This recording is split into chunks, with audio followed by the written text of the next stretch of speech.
Paper ആദ്യം കൈ കിട്ടുന്നത്. ഈ പേപ്പർ കാണുമ്പം എനിക്ക് അത്ഭുതമാണ് തോന്നുന്നത്. പക്ഷെ ഇപ്പൊ ഇവിടം വരെ എത്തി. സോഷ്യൽ മീഡിയയിലൊക്കെ വലിയ ചർച്ചാ വിഷയമൊക്കെ ഉണ്ടായിരുന്നു. കോടികളുടെ ഒരു പള്ളിയൊക്കെ ആണെന്നൊക്കെ ആരൊക്കെയോ തെറ്റിദ്ധരിപ്പിച്ചു. ശരിയാണ്, കോടികൾ വേണ്ടി വന്നു. പക്ഷേ എങ്കിലും അതിൻ്റെ ഒരു കൺസെപ്റ്റ് ഇത്രയേ ഉള്ളായിരുന്നു, ഒരു ആശയം ഇത്രയേ ഉള്ളായിരുന്നു.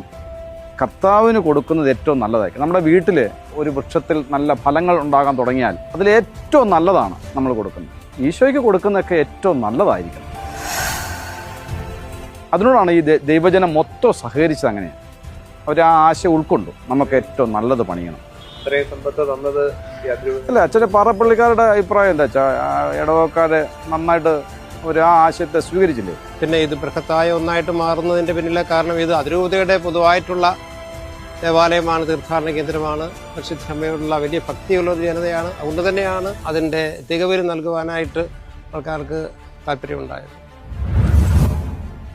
അച്ഛാ, ഇനിയും 100 ദിവസം ഉള്ളു കേട്ടോ. ആകപ്പാടെ 100 ദിവസം ഉള്ളൂ. നമ്മൾ 2015 ഓഗസ്റ്റ് 15 ആരംഭിച്ച് ഇനി ഓഗസ്റ്റ് 13 ആവുമ്പം ഇനി 100 ദിവസം. മടിയിലിരുത്തി വിരലാൽ കുരിശു വരപ്പിച്ച സന്ധ്യകളും